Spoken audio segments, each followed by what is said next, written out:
저는 올해 74세가 된 이현숙이라고 합니다. 호주 멜버른에서 남편과 함께 45년째 살고 있어요. 매일 아침 일어나면 제일 먼저 하는 일이 있습니다. 거실 벽에 걸린 부모님 사진 앞에 가서 안녕히 주무셨냐고 인사를 드리는 거예요. 어머니는 6년 전에, 아버지는 3년 전에 돌아가셨는데 지금도 그 습관을 계속하고 있습니다.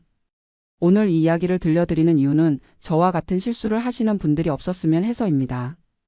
특히 해외에 사시면서 한국에 부모님을 두고 계신 분들께 꼭 들려드리고 싶은 이야기예요.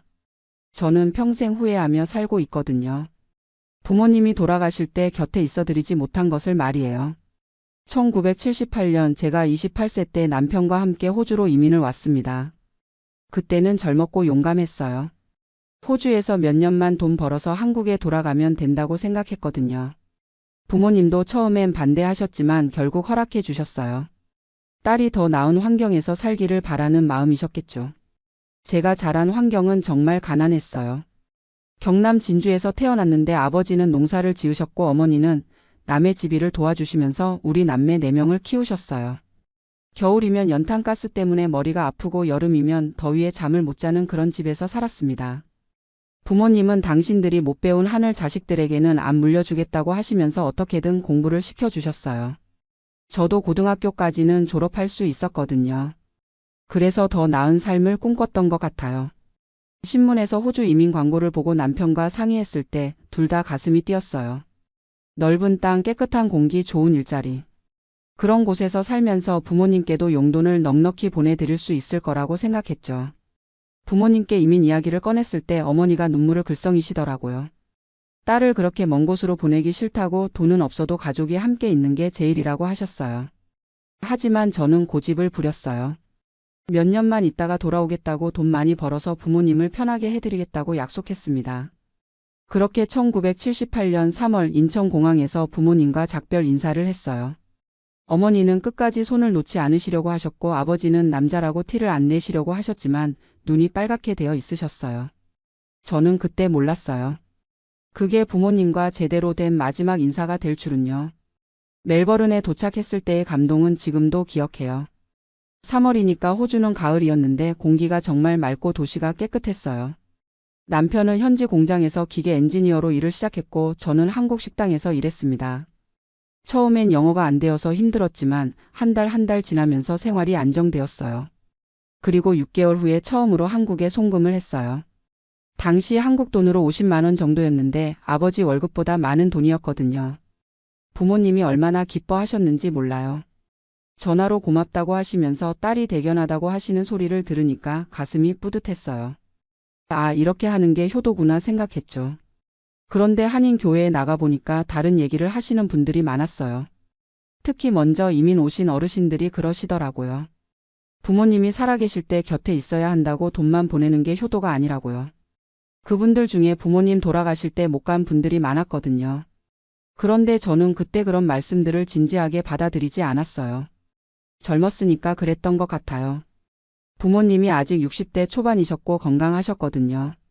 몇 년 더 있다가 돌아가면 된다고 생각했어요. 그리고 매달 송금하고 있으니까 제 역할은 다 하고 있다고 생각했죠. 지금 생각해보면 정말 어리석었어요. 1980년대 들어서면서 부모님께서 조금씩 연세가 드시기 시작했어요. 어머니가 무릎이 아프다고 하시고 아버지도 허리가 불편하다고 하시더라고요. 그때도 저는 한국에서 치료비 많이 든다고 하시면 돈을 더 보내드리면 된다고 생각했어요. 국제전화 요금이 비싸니까 한 달에 한두 번 정도만 안부를 여쭈었고요. 그런데 지금 생각해보면 부모님이 돈보다는 제가 곁에 있기를 원하셨던 것 같아요. 전화할 때마다 언제 들어오느냐고 물어보셨거든요. 저는 그때마다 조금만 더 있다가 돈 조금만 더 모아서 간다고 했어요. 하지만 시간은 계속 흘러갔고 조금만 더가 몇 년이 되었습니다. 1990년에 아들 민준이가 태어났어요. 그때 어머니가 손자보러 오시겠다고 하셨는데 비행기 값이 너무 비싸다고 말씀드렸어요. 대신 아이 사진을 많이 찍어서 보내드렸죠. 어머니가 손자 사진을 보시고 너무 예쁘다고 꼭 한번 안아보고 싶다고 하셨는데요. 그때 제가 비행기 표를 사드렸어야 했는데 그러지 못했어요. 경제적으로 여유가 없었던 것도 있고 나중에 저희가 들어가면 된다고 생각했거든요. 1995년쯤부터는 한국 형제들이 연락이 자주 왔어요. 부모님 건강이 예전 같지 않다고 어머니가 당뇨가 있으시고 아버지는 고혈압이 있으시다고요. 큰 오빠가 전화해서 현수가 부모님이 내가 보고 싶어 하신다고 하시더라고요. 저도 마음이 아팠지만 그때 민준이가 초등학교 다니고 있었고 남편 직장도 안정적이지 않았어요. 그래서 또 미뤘어요. 조금만 더 기다려달라고 아이가 중학교 들어가면 한국에 들어가겠다고 했어요. 형제들도 이해해 주셨고 부모님도 기다려 주셨어요.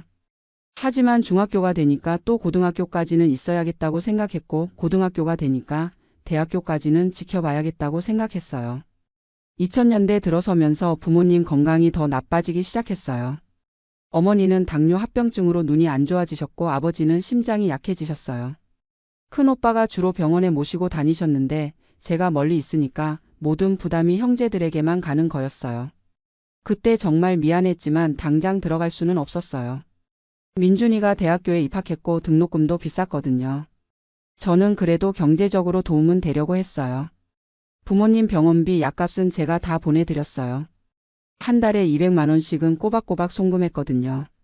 그런데 지금 생각해보니 돈으로 모든 걸 해결하려고 했던 것 같아요. 정작 부모님이 원하신 건 제가 곁에 있는 것이었는데 말이에요. 2010년쯤 되니까 어머니 상태가 정말 안 좋아지셨어요. 당뇨 합병증으로 신장도 나빠지시고 거동도 불편해지셨어요. 작은 오빠가 전화해서 어머니가 현숙이 보고 싶어서 잠을 못 주무신다고 하시더라고요. 그때 정말 마음이 아팠어요. 하지만 그때도 당장 갈 수는 없었어요. 민준이가 대학교 마지막 학년이었고 취업 준비 때문에 제가 옆에서 도와줘야 했거든요. 2015년 어머니가 병원에 입원하셨어요. 신장 기능이 많이 떨어져서 투석을 받으셔야 한다고 하더라고요. 그때 큰오빠가 전화해서 이번엔 정말 위험할 수도 있다고 빨리 들어오라고 하셨어요. 저도 그때는 정말 가야겠다고 생각했어요. 비행기표도 알아봤어요. 그런데 어머니 상태가 조금 좋아지셨다는 연락이 왔어요. 투석 치료가 잘 되고 있고 퇴원할 수 있을 것 같다고 하시더라고요. 그래서 또 안심하고 가는 걸 미뤘어요. 조금 더 안정되면 그때 가서 오래 있겠다고 생각했거든요. 지금 생각하면 그때 갔어야 했는데요. 2017년 어느 날 작은 오빠한테서 전화가 왔어요. 한국 시간으로는 새벽 3시쯤이었는데 멜버른은 오후였어요. 전화 받자마자 오빠가 울먹이는 소리가 들렸어요. 어머니가 새벽에 갑자기 호흡이 곤란해지셔서 응급실로 갔는데 의식을 잃으셨다고 하더라고요. 그 순간 머리가 하얘졌어요. 어떻게 해야 할지 모르겠더라고요. 남편한테 얘기하고 급하게 비행기표를 알아봤어요. 그런데 당장 출발할 수 있는 비행기가 없었어요. 제일 빨라도 다음날 저녁에 출발해서 한국에 도착하는 건 그 다음날 오후였어요. 밤새 잠을 못 자고 기다렸는데 다음날 아침에 또 전화가 왔어요. 어머니가 그날 새벽에 돌아가셨다는 소식이었어요. 마지막 순간에 제 이름을 부르셨다고 하더라고요. 현숙이는 언제 오느냐고 물어보셨다고요. 그 말을 듣는 순간 정말 세상이 무너지는 것 같았어요. 39년 동안 호주에 살면서 부모님을 제대로 뵙지도 못하고 마지막 순간에도 곁에 있지 못했다는 자책감이 몰려왔어요. 남편이 위로해 주려고 했지만 소용없었어요. 제가 너무 이기적이었구나 하는 생각만 들었거든요. 더 힘든 건 장례식에도 갈 수 없었다는 거예요. 그때가 2017년이었는데 비자 문제도 있었고 당장 휴가를 낼 수도 없는 상황이었어요. 결국 화상통화로 어머니 장례식을 지켜봤어요. 관 속에 누워 계신 어머니를 보면서 정말 많이 울었어요. 마지막 인사도 제대로 드리지 못했다는 생각에 가슴이 찢어지는 것 같았어요. 장례식 후에 형제들과 화상통화를 했는데 다들 저를 원망하지는 않았어요. 오히려 멀리서 고생한다고 위로해 주더라고요.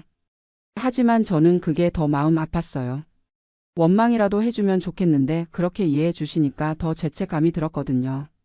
어머니가 돌아가신 후에 아버지가 많이 우울해 하셨어요. 50년 넘게 함께 사신 분이 갑자기 세상을 떠나시니까 얼마나 허전하셨겠어요. 제가 매일 전화를 드렸는데 아버지가 늘 똑같은 말씀만 하셨어요. 어머니가 마지막까지 현숙이 보고 싶어 했다고 왜 진작 들어오지 않았냐고요. 그 말씀을 들을 때마다 가슴이 찢어졌어요. 정말 후회됐거든요. 돈을 벌겠다고 아이를 잘 키우겠다고 하면서 정작 제일 소중한 걸 놓쳤구나 싶었어요. 어머니한테 마지막 인사도 드리지 못하고 손도 한번 제대로 잡아드리지 못했다는 게 너무 원통했어요. 그래서 아버지만이라도 모셔오려고 했어요. 호주로 오셔서 저희와 함께 사시라고 권해드렸거든요. 하지만 아버지는 단호하게 거절하셨어요. 어머니 곁을 떠날 수 없다고, 고향을 떠날 수 없다고 하시더라고요. 그리고 현숙이가 들어와야 한다고, 이제라도 들어와서 함께 살자고 하셨어요. 저도 진짜 고민했어요. 그때 민준이는 이미 직장을 다니고 있었고 저희 부부도 나이가 70이 가까워지고 있었거든요. 지금 한국에 들어가면 다시 정착하기 어렵겠다는 생각도 들었어요. 호주에서 45년을 살았는데 갑자기 한국에 가서 살 수 있을까 하는 두려움도 있었고요. 결국 아버지를 설득해서 호주 방문이라도 해보시라고 했어요. 2018년에 아버지가 처음으로 호주에 오셨어요. 80세가 넘은 나이에 긴 비행기 여행을 하시는 게 걱정됐지만 그래도 손자 손녀를 만나시는 걸 보니까 좋아하시더라고요. 민준이도 할아버지를 정말 반가워했고 며느리 소영이도 친어머니처럼 모셨어요. 하지만 아버지는 3개월 만에 한국으로 돌아가시겠다고 하셨어요. 음식도 입에 안 맞고 말도 안 통하고 무엇보다 어머니 산소를 돌볼 사람이 없다고 하시면서요.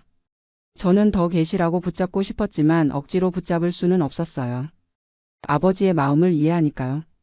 아버지가 한국에 돌아가신 후로는 매일 화상통화를 했어요. 시차 때문에 한국이 밤일 때 제가 전화를 드렸는데 아버지가 혼자 계시는 모습을 보니까 마음이 너무 아팠어요. 저녁도 대충 드시고 TV만 보면서 시간을 보내시는 모습이 안쓰러웠거든요. 2019년에는 제가 한국에 갔어요. 어머니 돌아가신 후 처음 가는 거였는데 정말 마음이 복잡했어요. 어머니 산소에 가서 참배를 드리는데 눈물이 멈추지 않더라고요. 살아생전에 한 번 더 찾아뵙지 못한 게 너무 후회됐어요. 아버지와 함께 지낸 한 달은 정말 소중한 시간이었어요. 아버지가 어머니 이야기를 많이 해주셨거든요. 제가 호주에 간 후에 어머니가 얼마나 그리워하셨는지, 제 편지가 올 때마다 얼마나 기뻐하셨는지요. 그리고 마지막에는 현숙이만 보면 소원이 없겠다고 계속 말씀하셨다고 하더라고요. 그 이야기를 들으면서 정말 가슴이 미어졌어요. 저는 돈만 보내면 되는 줄 알았는데 어머니는 돈보다 딸을 보고 싶어 하셨던 거였어요.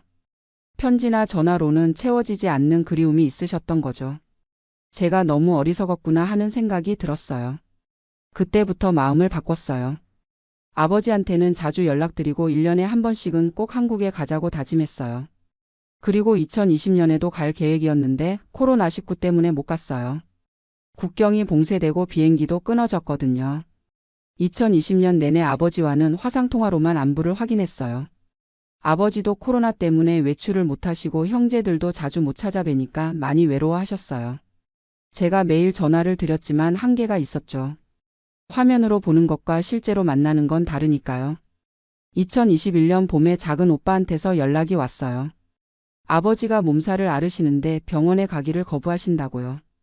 혼자 계시니까 기력도 떨어지시고 의욕도 없어 보인다고 하더라고요. 저는 그때 정말 조바심이 났어요.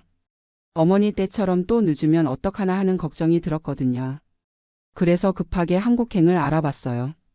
코로나 때문에 격리를 2주 해야 했지만 그래도 가야겠다고 생각했어요. 다행히 2021년 여름에 입국이 가능해졌고 저는 바로 비행기표를 예약했어요. 남편도 같이 가려고 했는데 나이가 많아서 장거리 여행이 부담스럽다고 해서 저 혼자 갔어요. 한국에 도착해서 2주 격리를 하고 아버지를 뵈었는데 정말 많이 야위셨더라고요.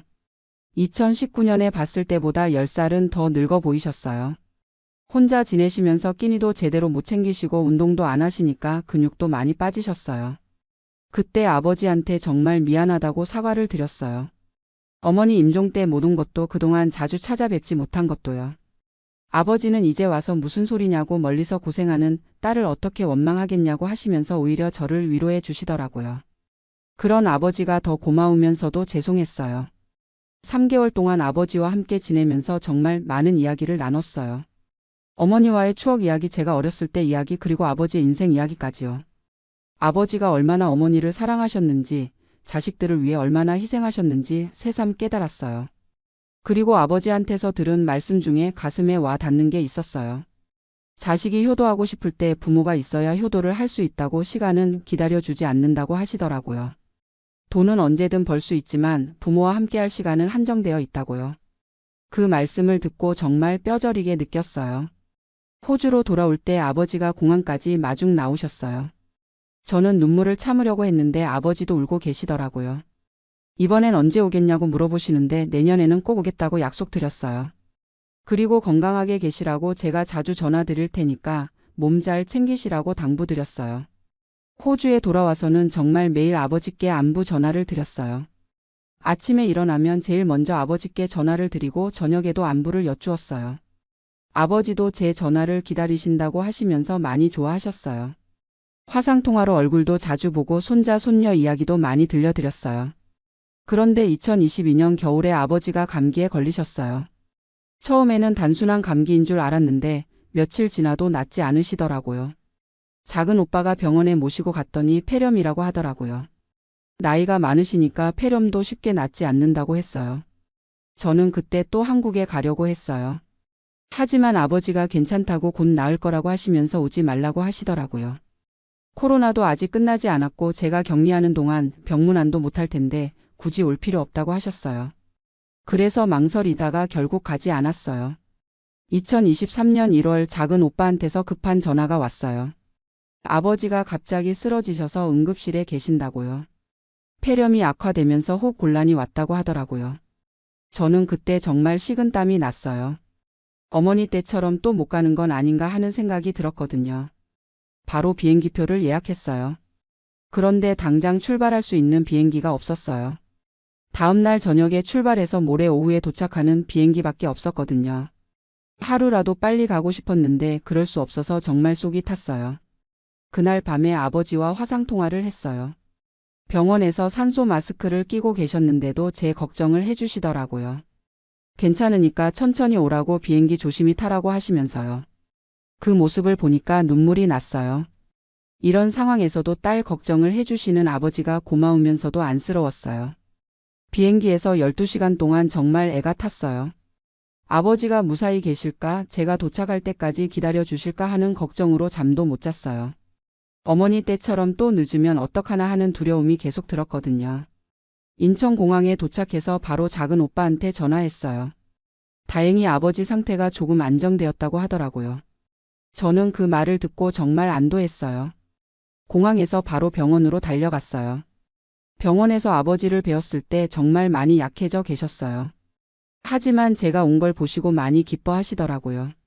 손을 꼭 잡으시면서 고맙다고 멀리서 왔는데 고생했다고 하시는 거예요. 저는 그때 정말 다행이다 싶었어요. 이번에는 아버지 곁에 있을 수 있어서요. 2주 동안 병원에서 간병했어요. 아버지 상태가 조금씩 좋아지는 것 같았거든요. 의사 선생님도 나이에 비해 회복이 빠르다고 좀 더 지켜보자고 하셨어요. 저는 그 말을 듣고 희망을 가졌어요. 아버지가 회복되시면 더 오래 함께 있을 수 있을 거라고 생각했거든요. 하지만 어느 날 새벽에 아버지 상태가 급격히 나빠지셨어요. 갑자기 혈압이 떨어지고 의식이 흐려지셨어요. 의료진이 응급처치를 했지만 소용없었어요. 아버지는 그날 오전에 제 손을 잡고 돌아가셨어요. 아버지 임종을 지킬 수 있어서 정말 다행이었어요. 어머니 때는 마지막 순간에 함께하지 못해서 평생 후회했는데 아버지만큼은 곁에서 배웅할 수 있었거든요. 아버지가 마지막에 고맙다고 효녀라고 말씀해 주셨어요. 그 말씀을 들으면서 눈물이 났지만 그래도 마음이 조금은 편했어요. 아버지 장례식은 가족들이 힘을 합쳐서 정성껏 치렀어요. 어머니 산소 옆에 모셨는데 두 분이 다시 만나셨구나 하는 생각이 들었어요.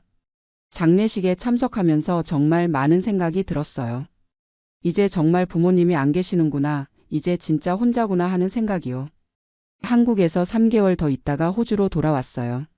집에 도착했을 때 정말 허전했어요. 더 이상 부모님께 안부 전화를 드릴 수도 없고 걱정해 주실 분도 안 계시니까요. 그제서야 부모님이 정말 돌아가셨구나 하는 실감이 났어요.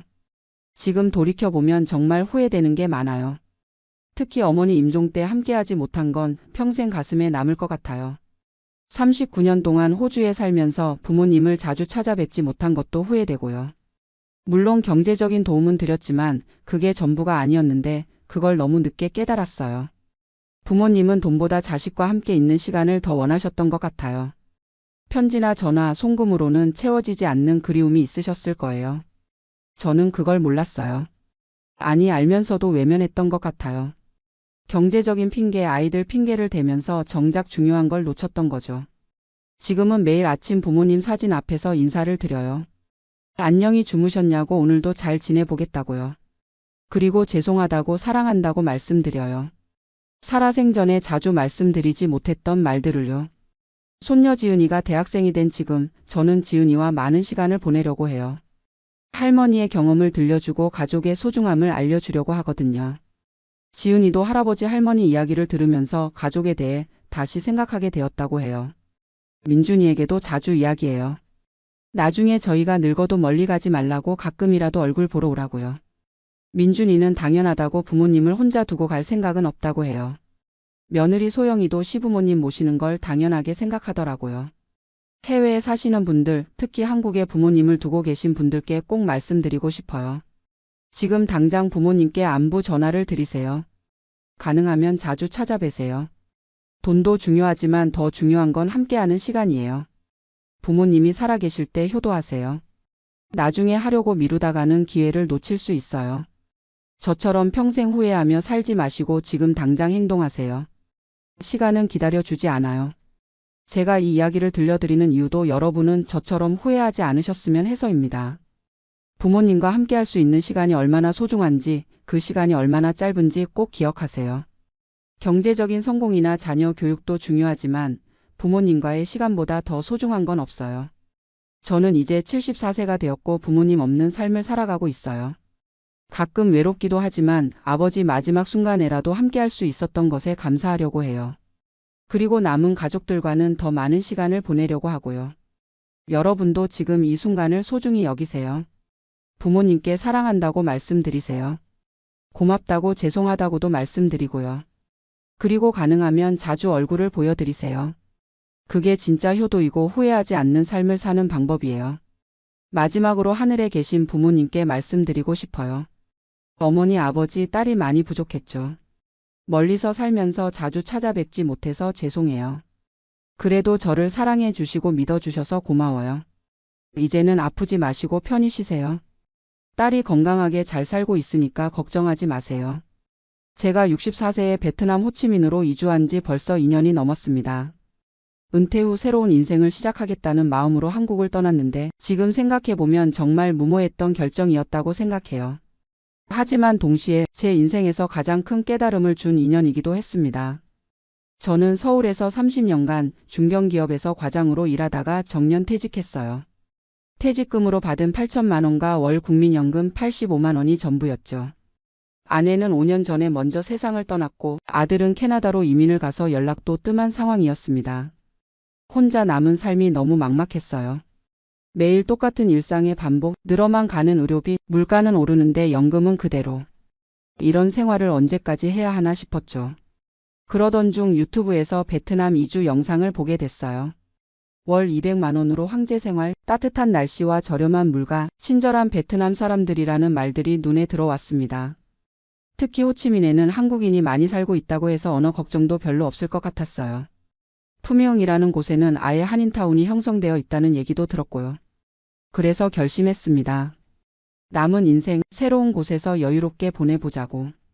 2022년 가을 저는 한국에 있던 집을 전세로 놓고 몇 개월치 생활비를 들고 호치민행 비행기에 올랐습니다. 떤선역 공항에 도착했을 때의 그 후끈한 열기는 지금도 기억나요. 10월인데도 30도가 넘는 기온, 습도 때문에 숨이 막힐 것 같았지만 새로운 시작에 대한 설렘이 더 컸죠. 공항에서 푸미흥까지 택시를 타고 가면서 본 호치민의 풍경은 정말 놀라웠어요. 끝없이 이어지는 오토바이 행렬, 길가에 늘어선 노점상들, 활기찬 거리의 모습이 마치 80년대 한국을 보는 것 같았습니다. 미리 구한 월세 아파트에 도착했을 때 제가 상상했던 것보다는 시설이 좀 낡았지만 그래도 나쁘지 않았어요. 한 달에 $500, 우리 돈으로 65만 원 정도였죠. 한국에서 반지하 월세보다 싸다고 생각했습니다. 첫 며칠은 정말 좋았어요. 아침에 일어나면 따뜻한 햇살, 근처 카페에서 마시는 베트남 커피도 향이 진했고 무엇보다 쌀국수 한 그릇이 5만 동, 우리 돈으로 3천 원도 안 했거든요. 이거면 정말 200만 원으로 여유롭게 살 수 있겠네. 그렇게 생각했습니다. 하지만 한 달이 지나면서부터 뭔가 이상했어요. 생각보다 돈이 많이 나가는 거예요. 일단 전기세가 장난이 아니었습니다. 에어컨 없이는 도저히 잘 수가 없는데 하루 종일 틀어놓으니까 한 달에 전기세만 15만 원이 나왔어요. 한국에서 겨울 난방비보다 비쌌죠. 그리고 물가도 생각보다 높았습니다. 길거리 쌀국수는 싸지만 한인타운 근처 식당에 가면 한 끼에 2만 원은 기본이었어요. 마트에서 한국 식품을 사려고 하면 한국보다 2배는 비쌌고요. 하지만 진짜 놀란 건 따로 있었습니다. 한국에서 올 때 한국인끼리는 서로 도와가며 산다고 들었거든요. 그런데 막상 와보니까 한국인 사회가 생각보다 복잡했어요. 품위응에 한국인이 많다고는 하지만 다들 자기만의 그룹이 있더라고요. 대기업 주재원들, 사업하는 사람들, 저처럼 은퇴해서 온 사람들, 각자 계층이 나뉘어 있었습니다. 저는 은퇴자 모임에 나가봤는데 거기서도 또 서열이 있었어요. 공무원 연금 받는 사람, 대기업 퇴직금 많이 받은 사람, 자영업했던 사람, 보이지 않는 서열이 엄연히 존재했죠. 어떤 분은 한 달에 300만 원씩 쓰면서 사시더라고요. 골프 치고 고급 한식당에서 식사하고 베트남 여행도 다니면서요. 그런 분들 옆에 있으면 제가 초라해 보였어요. 월 85만 원 연금으로 어떻게 그렇게 살 수 있겠어요. 그래서 현지인들과 어울려 보려고 했는데 이것도 쉽지 않았습니다. 한국에서 베트남 사람들이 한국을 정말 좋아한다고 들었거든요. 한류 때문에 젊은 사람들이 한국에 관심이 많다고요. 실제로 젊은 사람들은 한국 드라마나 케이팝을 정말 좋아했어요. 하지만 제 또래 베트남 사람들의 반응은 좀 달랐습니다. 어느 날 동네 카페에서 베트남 할아버지 한 분과 이야기할 기회가 있었는데 그분이 저에게 이런 말씀을 하시더라고요. 한국 사람들 돈은 많이 가져왔지만 우리를 무시하는 사람들이 있어요. 그 말이 가슴에 꽂혔어요. 저는 그런 적이 없다고 생각했는데 정말 그럴까요? 돌이켜보니 저도 모르게 그런 태도를 보였던 것 같아요. 마트에서 물건값을 깎으려고 하거나 택시 요금이 비싸다고 불평하거나 한국에서는 이렇게 안 한다는 식으로 말한 적이 있었거든요. 그때 깨달았습니다. 제가 베트남을 돈 적게 들고 편하게 살 수 있는 곳 정도로만 생각했구나. 베트남 사람들도 자존심이 있고 자기만의 문화가 있는데 저는 그걸 존중하지 않았던 거예요. 6개월쯤 지났을 때 가장 큰 충격을 받은 일이 있었습니다. 근처에 사는 한국인 아주머니 한 분이 저에게 이런 말을 하셨어요. 아저씨, 베트남에서는 조심해야 해요. 현지인들이 한국인 보면 돈 있다고 생각해서 바가지 씌우려고 하거든요. 절대 현지 가격으로 사면 안 돼요. 그런데 며칠 후 제가 자주 가는 쌀국수집 아주머니가 저에게 말했어요. 아저씨는 다른 한국 손님들과 달라요. 인사도 잘하고 베트남어도 배우려고 하고 우리를 사람 취급해 주네요. 그 말을 듣고 충격받았습니다. 사람 취급이라는 표현이 무슨 의미인지 알겠더라고요. 일부 한국인들이 베트남 사람들을 대하는 태도가 문제였던 거예요. 우리가 돈 주고 사는 고객이니까 당연히 잘해줘야 한다. 이런 식의 생각 말이에요. 저도 그런 적이 있었던 것 같아서 부끄러웠어요. 그 이후로 제 생각이 많이 바뀌었습니다. 베트남어를 배우기 시작했어요. 간단한 인사말부터 감사하다는 말, 미안하다는 말을 베트남어로 하려고 노력했죠. 그러니까 현지 사람들의 태도도 달라지더라고요. 쌀국수 집에서는 공짜로 반찬을 더 주기도 하고 마트 직원들도 친절하게 대해줬어요. 무엇보다 제가 베트남에 대해 잘못 알고 있던 게 많다는 걸 깨달았습니다. 베트남이 가난한 나라라고 생각했는데 호치민은 정말 빠르게 발전하고 있었어요. 고층 빌딩들이 계속 올라가고 젊은 사람들은 스마트폰으로 결제도 하고 배달 앱도 우리보다 더 발달해 있었죠. 그리고 베트남 사람들이 게으르다는 편견도 있었는데 실제로는 정말 부지런했어요. 새벽부터 밤늦게까지 일하는 사람들이 많았고 특히 젊은 세대들은 정말 열심히 살고 있었습니다. 1년쯤 지나서 가장 놀란 일이 있었어요. 제가 자주 가는 쌀국수 집 아들이 대학생인데 한국어를 독학으로 배우고 있다고 하더라고요. 나중에 한국 회사에 취업하고 싶다면서요. 그 친구가 저에게 한국어를 가르쳐 달라고 부탁했어요. 대신 저에게 베트남어를 가르쳐 주겠다고 했죠. 그때부터 일주일에 2번씩 만나서 언어 교환을 했습니다. 그 과정에서 베트남의 젊은 세대가 얼마나 똑똑하고 열정적인지 알게 됐어요. 그 친구를 통해 베트남 역사도 배우고 문화도 이해하게 됐습니다. 베트남 전쟁 이야기를 들으면서 이 나라 사람들이 얼마나 강인한지도 알게 됐고요. 그리고 무엇보다 제가 얼마나 편견에 사로잡혀 있었는지 깨달았습니다. 한국에서 베트남은 가난하고 뒤처진 나라라고 생각했는데 실제로는 정말 빠르게 발전하고 있는 역동적인 나라였어요. 물론 아직 불편한 점들도 많아요. 교통이 혼잡하고 인프라가 부족한 부분도 있고 가끔 정전도 되고요. 하지만 그런 것들이 이 나라의 매력이기도 해요. 변화하고 있는 모습을 직접 볼 수 있고 그 에너지를 느낄 수 있거든요. 지금은 베트남 생활이 정말 만족스러워요. 처음에 생각했던 저렴하고 편한 나라가 아니라 함께 살아가는 이웃이라는 생각으로 바뀌었거든요. 한 달 생활비도 처음보다 오히려 줄었어요. 현지 마트에서 장보고 현지 음식도 즐기고 굳이 비싼 한국 식품만 고집하지 않으니까요. 그리고 베트남 친구들도 생겼어요.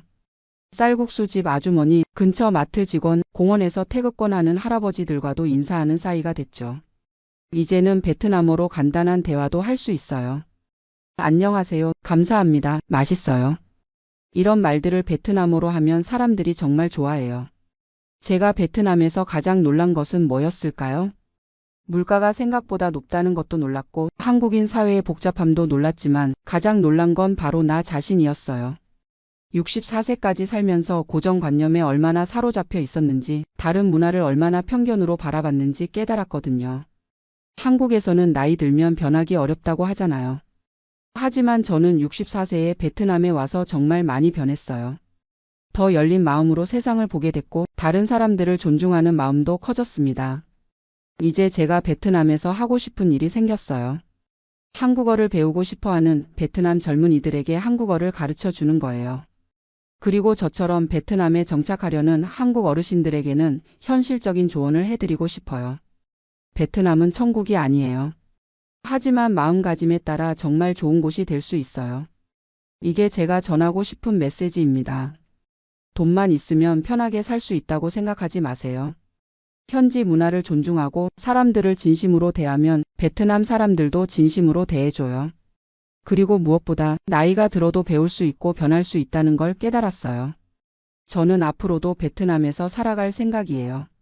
물론 언젠가는 건강 문제로 한국에 돌아가야 할 수도 있겠지만 지금은 이곳이 저의 제2의 고향 같은 느낌이거든요. 매일 아침 쌀국수 집에서 신짜오라고 인사하고 공원에서 태극권하는 할아버지들과 수다 떨고 저녁에는 베트남어 공부하는 이런 일상이 정말 소중해요. 한국에 계신 또래 분들께 하고 싶은 말이 있어요. 은퇴 후에도 새로운 도전을 두려워하지 마세요. 물론 신중하게 준비해야겠지만 새로운 환경에서 새로운 자신을 발견할 수 있어요. 그리고 다른 문화를 경험하는 건 정말 소중한 일이에요. 제가 베트남에 와서 가장 크게 깨달은 건 세상이 얼마나 넓고 다양한지 그리고 그 안에서 우리가 얼마나 작은 존재인지였거든요. 겸손함을 배웠다고 할까요? 처음에는 한국에서 온 선진국 사람이라는 우월감이 있었어요. 하지만 지금은 베트남에서 배우는 외국인이라는 마음가짐으로 살고 있습니다. 그러니까 훨씬 더 행복해졌어요. 매일이 새로운 발견이고 매일이 새로운 배움이거든요. 제가 64세에 베트남에 와서 가장 놀란 것은 결국 나 자신도 아직 변할 수 있다는 사실이었습니다. 그리고 진심으로 대하면 어떤 문화권 사람이든 마음을 열어준다는 걸 배웠고요. 이제 저는 한국과 베트남을 잇는 다리 역할을 하고 싶어요. 두 나라 사람들이 서로를 더 잘 이해할 수 있도록 제가 경험한 것들을 나누고 싶습니다. 나이 들어서도 꿈을 가질 수 있고 새로운 인생을 시작할 수 있다는 걸 베트남이 저에게 가르쳐준 가장 큰 선물이에요. 안녕하세요. 저는 올해 70세가 된 박정수라고 합니다. 미국에 온 지 벌써 40년이 넘었네요. 지금은 매달 소셜 시큐리티로 $1950를 받으며 혼자 살고 있습니다. 많은 분들이 궁금해 하시는 것 같아요. 미국에서 소셜 시큐리티만으로 어떻게 사는지, 실제로 얼마나 드는지, 어떤 것들이 힘든지 말이죠. 오늘은 제 솔직한 이야기를 들려드리려고 합니다. 화려하지도 않고 특별하지도 않은 그냥 평범한 한 노인의 미국 생활 이야기입니다. 매일 아침 6시에 일어납니다. 습관이란 게 참 무서운 것 같아요. 40년 넘게 새벽 5시 반에 일어나 출근 준비를 하던 몸이 은퇴한 지 5년이 지났는데도 여전히 일찍 깨어나거든요. 커피 한 잔 내려 마시면서 하루를 시작합니다. 커피는 코스트코에서 대용량으로 사요. 하루에 한 잔씩 마셔도 한 달에 $15 정도면 충분하거든요. 아침 식사는 간단합니다. 토스트 한 장에 땅콩버터 발라 먹거나 오트밀에 바나나 조각 넣어 먹거나 우유는 일주일에 1갤런씩 사는데 $3.50 정도 해요. 식료품비가 제일 큰 고민 중 하나입니다. 예전에는 별 생각 없이 장을 봤는데 이제는 정말 꼼꼼히 계산해야 해요. 한 달에 식료품으로 쓰는 돈이 대략 $300 정도입니다. 많다고 생각하실 수도 있지만 미국 물가를 생각하면 꽤 절약하는 편이에요. 항상 세일하는 것들 위주로 사고 쿠폰도 부지런히 모읍니다. 처음엔 쿠폰 오려서 장 보는 제 자신이 초라하게 느껴졌는데 이제는 당연한 일이 되었어요. 고기는 세일할 때 조금씩 사서 냉동실에 보관합니다. 닭고기가 파운드당 99센트일 때 사서 작은 팩으로 나누어 얼려두죠. 그러면 한 달 정도는 고기 걱정 안 해도 돼요. 야채는 주로 한국 마켓에서 사는데 가끔 동네 시니어 센터에서 무료로 나누어 주는 것도 받아옵니다. 처음엔 자존심이 상했지만 이제는 그런 것도 하나의 복지라고 생각해요. 제가 살고 있는 곳은 로스앤젤레스 근교의 작은 아파트입니다. 원룸이고 월세가 $1200예요. 소셜 시큐리티의 절반 이상이 집세로 나가는 셈이죠. 사실 더 싼 곳으로 이사를 생각해 봤는데 여기가 한국 마켓이나 병원 가기에 편해서 그냥 있어요. 차도 없고 대중교통으로만 다니니까 위치가 중요하거든요. 차는 3년 전에 팔았습니다. 유지비가 만만치 않더라고요. 보험료, 기름과 수리비까지 생각하면 한 달에 $400는 좋게 나갔어요. 소셜 시큐리티의 20%를 차에 쓸 수는 없잖아요. 대신 버스와 지하철을 이용합니다. 시니어 할인이 있어서 한 달에 $20면 충분해요. 처음엔 불편했지만 이제는 익숙해졌고 오히려 책도 읽고 음악도 들을 수 있어서 좋아요. 의료비는 정말 감사하게도 메디케어 덕분에 그나마 견딜만 합니다. 파트 A는 무료고 파트 B로 한 달에 $175 정도 내요. 여기에 메디갭 보험까지 해서 월 $250 정도가 의료보험료로 나가죠. 그래도 모든 의료비가 다 커버되는 건 아니에요. 치과는 별도고 안경도 따로예요. 지난달에 혈압약을 바꿨는데 새 약이 한 달에 $80 더 비싸더라고요. 이런 것들이 차곡차곡 쌓이면 부담이 만만치 않아요. 그래서 항상 제네릭 약품을 쓰려고 하고 정말 필요한 검사가 아니면 미루기도 해요. 옷은 거의 사지 않습니다. 구질이나 세일베이션 아미에서 가끔 필요한 것만 사요. 셔츠 하나에 $5, 바지 하나에 $8 정도면 상태 좋은 걸 살 수 있어요. 새 옷 살 돈으로 일주일치 식료품을 사는 게 더 현실적이거든요. 전기요금은 여름이 제일 무서워요. 에어컨을 틀면 한 달에 $200도 나올 수 있거든요. 그래서 낮에는 도서관이나 쇼핑몰에서 시간을 보내요. 어차피 집에 혼자 있어도 할 일이 별로 없으니까요. 겨울에는 난방비 때문에 고민이에요.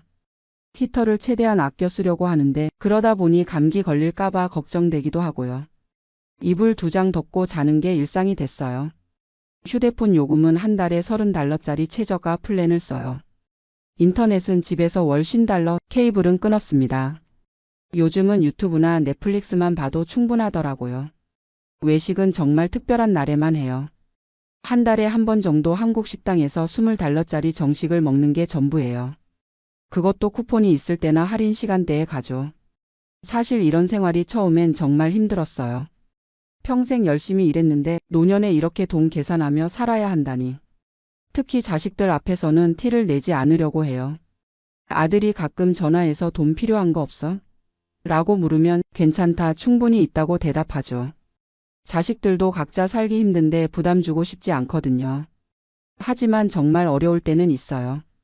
지난해 에어컨이 고장 났을 때 수리비가 $400나 나왔어요. 그달은 식료품비를 절반으로 줄여야 했죠. 그때 정말 막막했어요.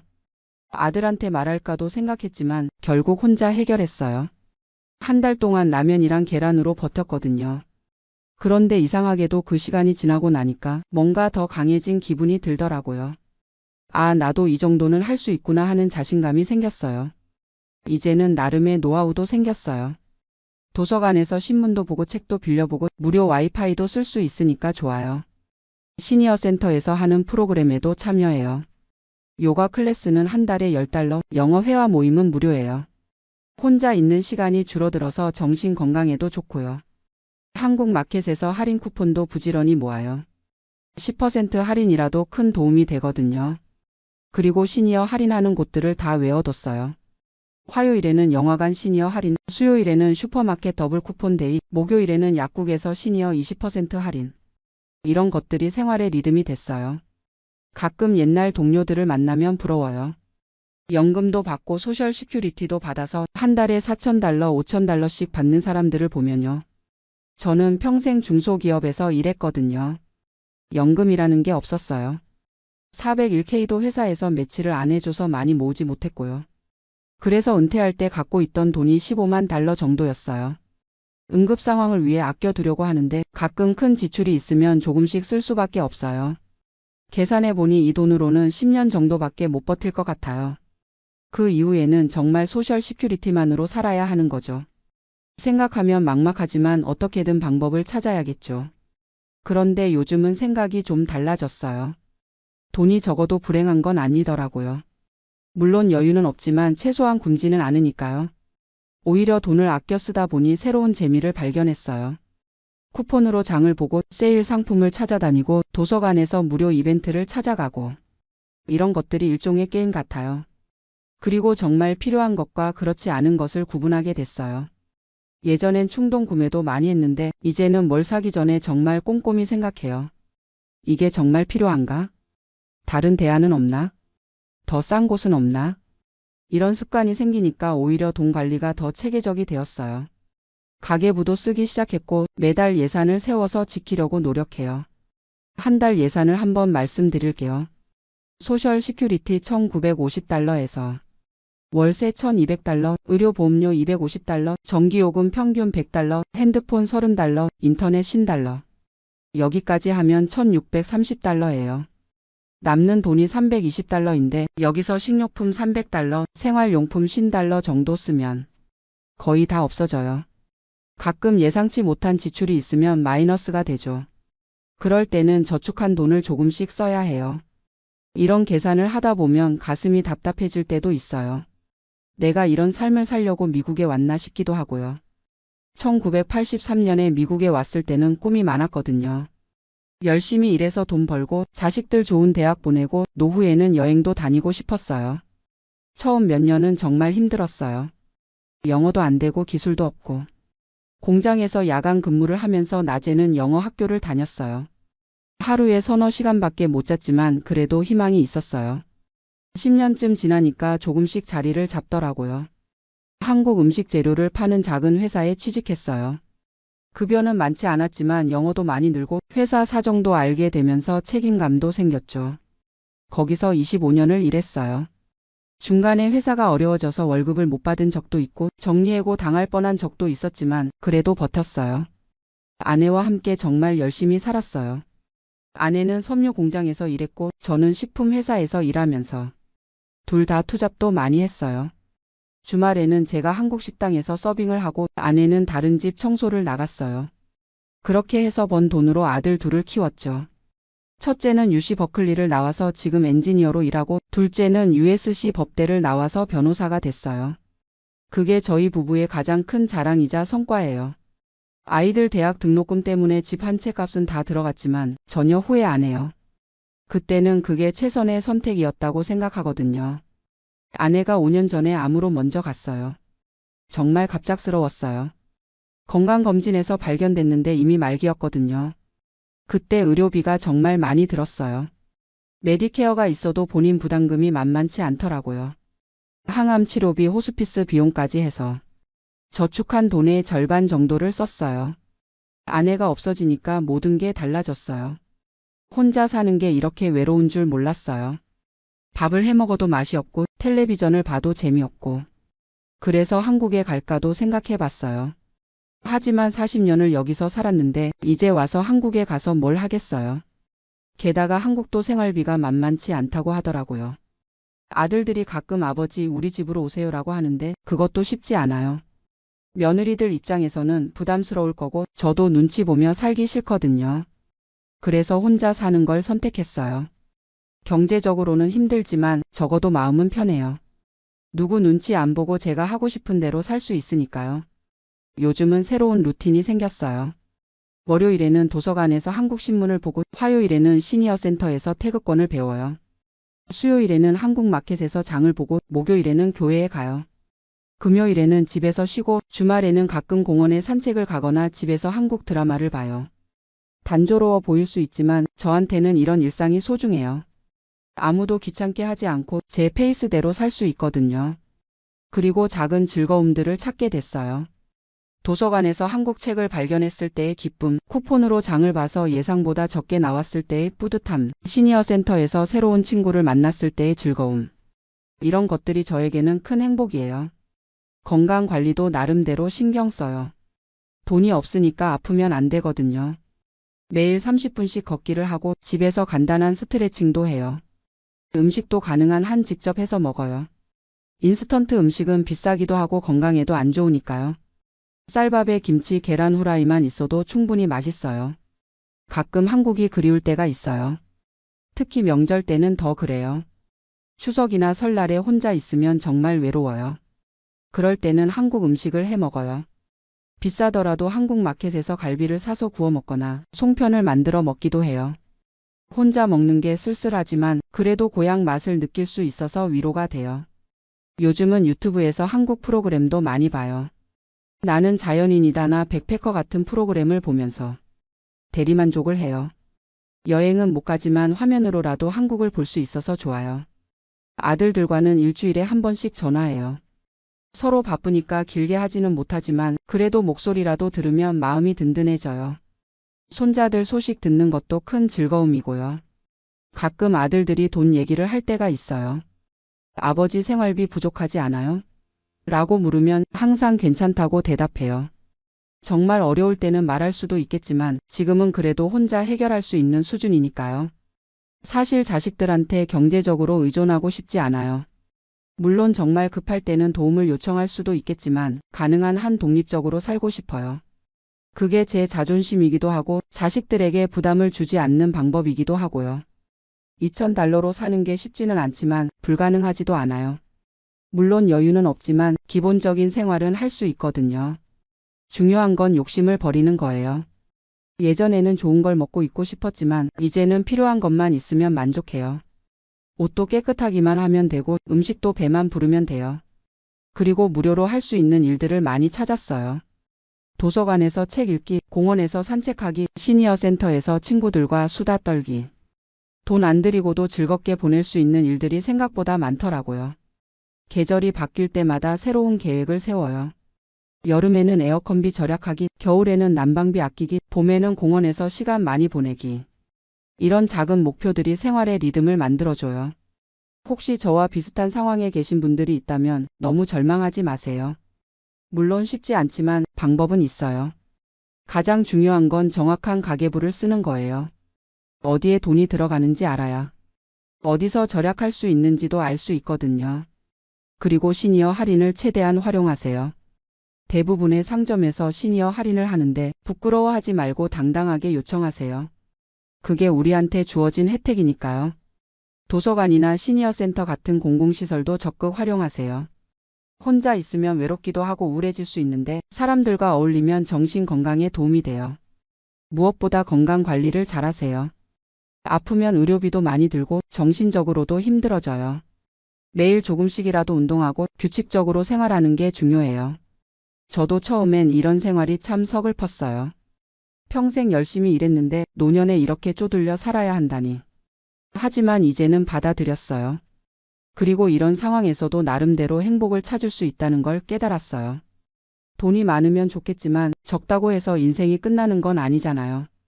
오히려 정말 소중한 게 뭔지 알게 됐어요. 건강하게 하루하루 살아가는 것, 자식들이 잘 지내는 것, 따뜻한 잠자리가 있는 것, 하루 세끼 배불리 먹을 수 있는 것. 이런 기본적인 것들이 얼마나 소중한지 몰랐거든요. 예전에는 더 많이 더 좋은 것을 원했다면 이제는 지금 있는 것에 감사하기를 배웠어요. 매일 아침 일어나서 오늘도 건강하게 깨어났구나 하고 감사해요. 가끔 젊은 시절을 생각해보면 그때는 미래에 대한 걱정이 많았어요. 아이들 교육비는 어떻게 마련하지? 집은 언제 살 수 있을까? 노후 준비는 충분히 했나? 하지만 지금은 그런 걱정들이 없어요. 이미 다 지나간 일이니까요. 아이들은 다 컸고 집도 팔아서 노후 자금으로 썼고 지금이 바로 그 노후거든요. 물론 미래에 대한 걱정이 아예 없는 건 아니에요. 만약에 큰 병에 걸리면 어떻게 하지? 치매에 걸리면 누가 돌봐줄까? 저축한 돈이 떨어지면 어떻게 살지? 이런 걱정들은 여전히 있어요. 하지만 그런 걱정들도 지금 당장 해결할 수 있는 일이 아니니까 너무 깊이 생각하지 않으려고 해요. 오늘 하루를 잘 사는 게 더 중요하다고 생각해요. 요즘 제 하루 일과를 다시 한번 말씀드릴게요. 아침 6시에 일어나서 커피 한 잔 마시고 간단히 아침 먹고 8시쯤 되면 30분 정도 동네를 산책해요. 이때 신선한 공기도 마시고 이웃들과 인사도 나눠요. 9시부터 11시까지는 집안일을 해요. 청소하고 빨래하고 정리정돈하고. 혼자 살다 보니 큰 청소는 필요 없지만 그래도 깔끔하게 유지하려고 노력해요. 11시부터 오후 2시까지는 주로 밖으로 나가요. 도서관에 가거나 시니어 센터에 가거나 장을 보러 가거나 은행 일을 보러 가거나. 집에만 있으면 답답하니까 되도록 밖으로 나가려고 해요. 오후 2시부터 4시까지는 점심을 먹고 낮잠을 자요. 나이가 들어서 그런지 오후에 졸음이 많이 와요. 30분에서 1시간 정도 자고 나면 몸이 한결 가벼워져요. 오후 4시부터 6시까지는 집에서 책을 읽거나 텔레비전을 봐요. 한국 뉴스도 인터넷으로 보고 유튜브에서 한국 프로그램도 봐요. 이때가 하루 중 가장 편안한 시간이에요. 저녁 6시쯤 간단히 저녁을 먹고 7시부터 9시까지는 설거지하고 내일 준비를 해요. 장볼 목록도 적고 일정도 확인하고. 계획을 세워두면 마음이 더 안정돼요. 9시부터 11시까지는 휴식 시간이에요. 음악을 듣거나 라디오를 들으면서 편안하게 보내요. 한국 방송을 인터넷으로 들을 수 있어서 정말 좋아요. 11시쯤 되면 잠자리에 들어요. 침대에 누워서 하루를 되돌아보고 내일 할 일을 생각하면서 잠들어요. 이런 일상이 단조로워 보일 수 있지만 저한테는 이 규칙적인 생활이 큰 힘이 돼요. 할 일이 있으니까 하루하루가 의미 있게 느껴지거든요. 특히 시니어 센터에서 만난 친구들이 큰 도움이 돼요. 저와 비슷한 상황에 있는 분들이 많거든요. 같이 수다도 떨고 정보도 나누고 가끔은 같이 장 보러 가기도 해요. 그분들과 이야기하다 보면 저만 힘든 게 아니구나 하는 생각이 들어요. 어떤 분은 소셜 시큐리티를 $1,500밖에 못 받아서 더 어렵게 사시거든요. 그런 분들 보면 제가 오히려 나은 편이라는 생각도 들어요. 서로 절약 노하우도 많이 나눠요. 어느 마트에서 언제 세일을 하는지, 어떤 쿠폰을 어디서 구할 수 있는지, 시니어 할인을 어디서 받을 수 있는지. 이런 정보들이 실제 생활에 큰 도움이 돼요. 그리고 한 달에 한 번씩은 함께 한국 식당에 가요.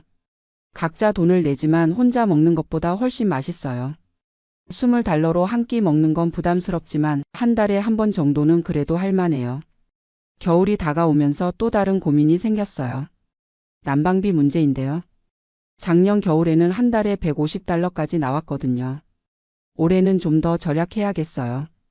두꺼운 옷을 여러 벌 준비해뒀고 전기 담요도 하나 샀어요. 밤에는 히터 대신 전기 담요를 쓰면 전기요금을 좀 줄일 수 있을 것 같아요.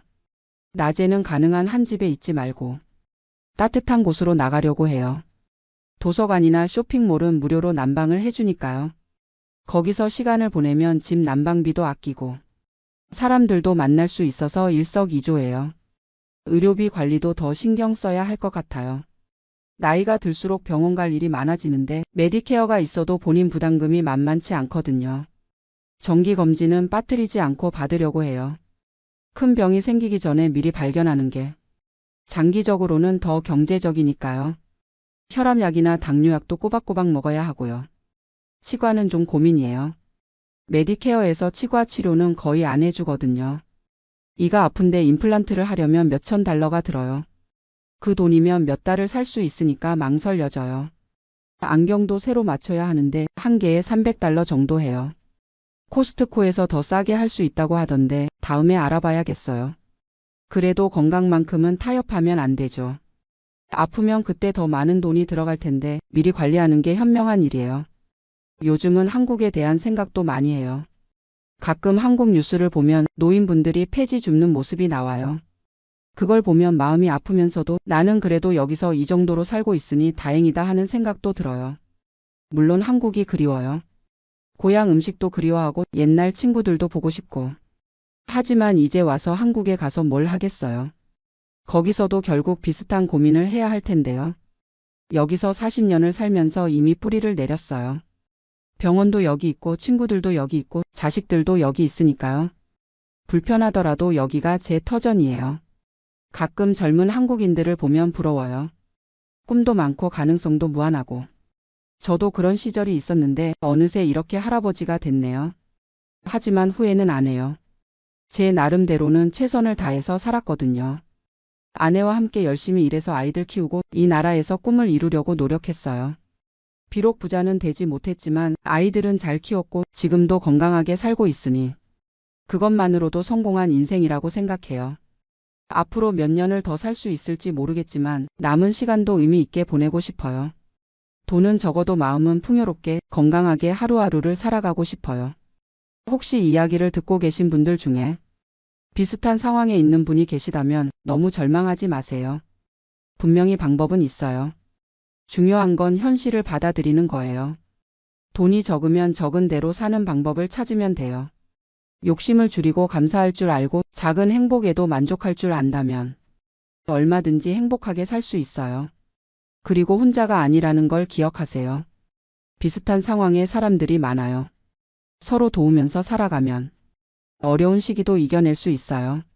마지막으로 건강만큼은 꼭 챙기세요. 돈을 아끼려다가 건강을 해치면 결국 더 큰 손해를 보게 돼요. 필요한 의료비는 아끼지 말고 평소에 운동하고 규칙적으로 생활하세요. 제 이야기가 누군가에게 도움이 됐으면 좋겠어요. 화려하지는 않지만 솔직한 이야기였습니다. 소셜 시큐리티 $2,000로 사는 일상, 생각보다 불가능한 일은 아니에요. 물론 쉽지는 않지만 지혜롭게 살면 충분히 할 수 있어요. 오늘도 감사한 마음으로 하루를 마무리하며 내일도 건강하게 맞이하고 싶습니다. 들어주셔서 감사합니다. 안녕하세요. 71세 박용수입니다. 지금 이렇게 한국에 돌아와서 평온한 마음으로 이야기할 수 있게 돼서 정말 다행이라고 생각해요. 포틀랜드에서 겪었던 그 일들을 생각하면 아직도 가슴이 답답해지지만 그래도 이제는 웃으면서 얘기할 수 있게 됐네요. 제가 왜 이런 이야기를 하게 됐는지부터 말씀드릴게요. 요즘 유튜브나 인터넷에서 미국 이민 이야기, 특히 포틀랜드 얘기를 많이 하더라고요. 무소득세라고 세금 천국이라고 하면서 장밋빛 그림만 그려주는 분들이 많아요. 저도 그런 말에 속아서 1년 넘게 고생했거든요. 그래서 같은 실수를 하실 분들이 없으셨으면 해서 제 경험담을 솔직하게 털어놓으려고 합니다. 저는 40년 동안 작은 금속 가공업체를 운영했어요. 직원이 15명 정도 되는 소규모 회사였지만 그래도 성실하게 해서 나름 괜찮게 살았죠. 2019년에 은퇴하면서 공장을 정리하고 그동안 모은 돈으로 여유롭게 살고 있었어요. 은퇴 후에는 시간이 많다 보니까 인터넷을 많이 하게 되더라고요. 처음엔 뉴스나 건강 정보 정도만 봤는데 어느 날부터 해외 이민 관련 유튜브를 보게 됐어요. 그 중에서도 미국 오리건주 포틀랜드 이야기가 특히 매력적으로 들렸거든요. 판매세가 없다는 거였어요. 세일즈 텍스가 없다고 하니까 물건 살 때마다 세금 안 내도 된다는 뜻이잖아요. 한국은 부가세 10%인데 거기는 0%라니. 게다가 집값도 한국보다 싸고 공기도 맑고 자연도 좋다고 하더라고요. 그때 한국 세금이 정말 부담스러웠거든요. 건강보험료만 해도 한 달에 15만 원씩 나가고 재산세, 종합소득세까지 합치면 1년에 몇백만 원이 나가더라고요. 은퇴자에게는 정말 큰 부담이었어요. 그런데 유튜브에서는 포틀랜드가 마치 천국처럼 그려지는 거예요. 은퇴자들의 천국이다. 세금 걱정 없이 살 수 있다. 한국보다 의료비도 싸다. 이런 식으로요. 저도 모르게 점점 그쪽으로 마음이 기울어지기 시작했어요. 집사람한테 얘기해봤더니 처음엔 완전히 반대하더라고요. 나이가 몇인데 지금 가서 뭘 하려고 그래 하면서요. 미국에 사는 아들한테도 전화해봤더니 아버지 인터넷 정보만 믿고 그러시면 안 돼요. 현실은 다를 수 있어요 라고 하더라고요. 하지만 저는 이미 마음을 굳혔어요. 40년 동안 사업하면서 이런저런 일들을 겪어봤는데 이 정도 결정도 못 내린다면 남자가 아니라고 생각했거든요. 경험도 안 해보고 뭘 안다고 그래 하면서 밀어붙였어요. 2022년 겨울부터 본격적으로 준비를 시작했어요. 집을 팔고 이민 수속을 밟고 포틀랜드에 집도 알아봤죠. 강남에 있던 40평 아파트를 12억에 팔았어요. 그 돈으로 포틀랜드에서 200평 되는 단독주택을 $65만 샀거든요. 환율로 치면 8억 정도였으니까 4억은 남는 셈이었죠. 주변 사람들 반응이 재미있었어요. 대단하시네요. 용기 있으시네요. 부러워요. 이런 말들을 많이 들었거든요. 그런 말 들을 때마다 기분이 좋았어요. 역시 내가 결정을 잘했구나 하는 생각이 들었죠. 2023년 3월에 드디어 포틀랜드에 도착했어요. 처음 며칠은 정말 좋았어요. 공기가 맑고 집은 넓고 마당도 있고. 한국에서는 상상도 못할 규모의 집에서 살게 됐으니까요. 마트 가서 장볼 때도 세금이 안 붙으니까 신기하고 좋더라고요. 그런데 며칠 지나니까 이상한 점들이 눈에 들어오기 시작했어요.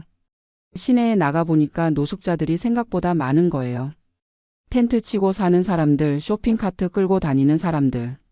처음엔 큰 도시니까 이런 사람들도 있겠지 하고 넘어갔어요. 그런데 시간이 갈수록 문제가 심각하다는 걸 깨닫게 됐어요. 우리 집 근처에도 노숙자들이 나타나기 시작했거든요. 처음엔 한두 명 정도였는데 점점 늘어나더라고요. 집 앞 공원에 텐트를 치고 살기 시작했어요. 이상철이라는 분이 우리 이웃이었는데 그분이 먼저 포틀랜드에서 5년째 살고 계셨어요. 그분한테 물어봤더니 원래 이런 곳이에요. 유튜버들이 말 안 하는 부분이 이거예요 라고 하시더라고요. 박 형님, 솔직히 말하자면 여기 노숙자 문제가 정말 심각해요. 시 정부에서도 손을 못 쓰고 있어요. 진보 성향이 강한 지역이라 노숙자들을 강제로 내쫓지도 못하고 그렇다고 근본적인 해결책이 있는 것도 아니고요. 처음엔 그래도 참을 만하다고 생각했어요. 한국에서도 노숙자가 없는 건 아니니까요. 하지만 포틀랜드의 노숙자 문제는 차원이 달랐어요. 우리 집 바로 앞 공원에 텐트촌이 생겼어요.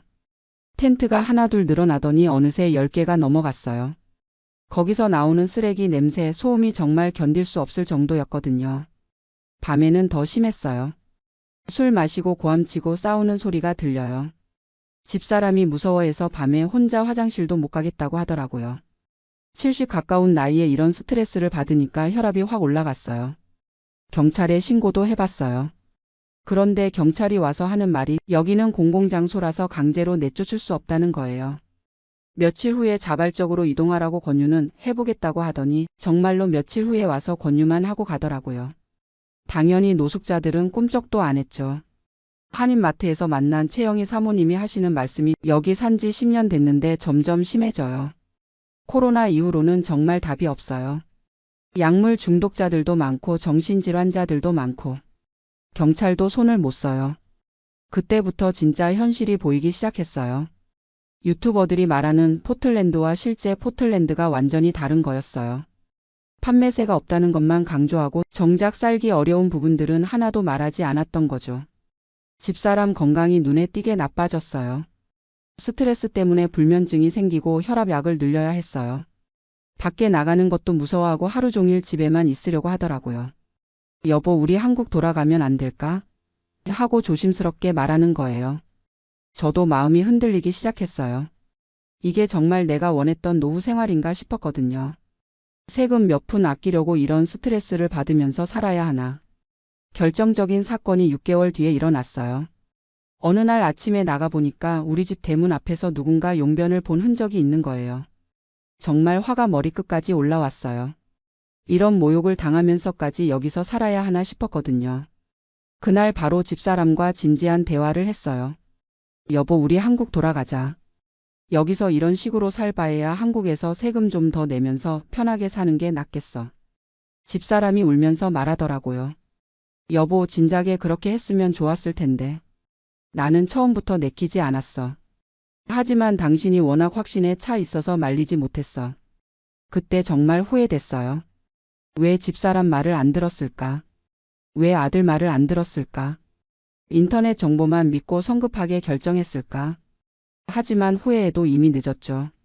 다시 한국으로 돌아가기로 결심했어요. 집을 팔고 돌아가는 과정도 쉽지 않았어요.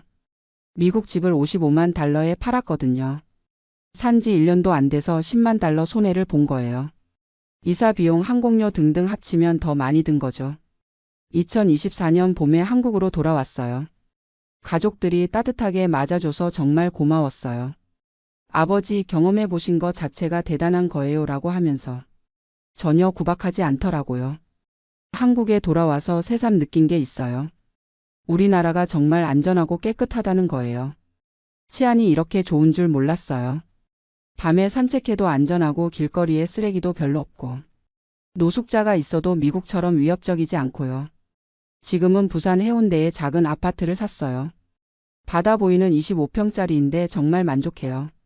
포틀랜드에서 스트레스 받으며 살았던 것과는 비교도 안 돼요. 집사람 건강도 금세 좋아졌고요. 요즘에는 제 경험담을 주변 분들께 말씀드려요. 비슷한 생각 하시는 분들이 종종 계시거든요. 미국 가서 살면 어떨까? 하시는 분들에게 제가 겪은 현실을 솔직하게 말씀드리죠. 인터넷 정보만 믿지 마세요. 특히 유튜버들이 하는 말은 절반만 믿으세요. 좋은 것만 보여주고 안 좋은 건 숨기는 경우가 많아요.